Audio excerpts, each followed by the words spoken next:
राधानगरी ग्रामपंचायत सभागृहात ग्रामपंचायत पदाधिकारी, ग्रामस्थ आणि महावितरणचे अधिकारी यांच्या उपस्थितीत स्मार्ट मीटर जनजागृती बैठक आयोजित करण्यात आली होती.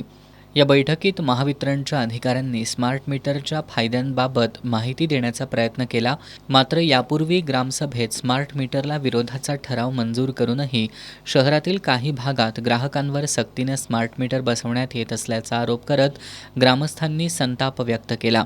महावितरणच्या राधानगरी शाखेच्या अभियंता ममता पाटील यांनी स्मार्ट मीटरचे तांत्रिक फायदे आणि त्यामागील उद्देश स्पष्ट केला.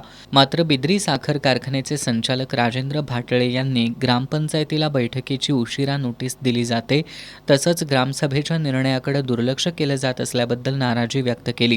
वीज बिल भरण्यासाठी ऑनलाईन व्यवहार करताना अतिरिक्त शुल्क आकारलं जात असल्याबाबत अजिंक्य वडकर यांनी प्रश्न उपस्थित केला. त्यावर शाखा अभियंता पाटील यांनी महावितरणच्या अधिकृत ॲपद्वारे बिल भरल्यास काही सवलती उपलब्ध होऊ शकतात अशी माहिती दिली. यावेळी ग्रामस्थांनी वीज बिलामध्ये विविध आकाराच्या नावाखाली ग्राहकांवर आर्थिक भार टाकला जात असल्याचा आरोप केला. महावितरण ग्राहकांची आर्थिक फसवणूक करत असल्याचा गंभीर आरोप करत प्रकाश बालणकर यांनी ग्राहक हिताचा प्रश्न उपस्थित केला.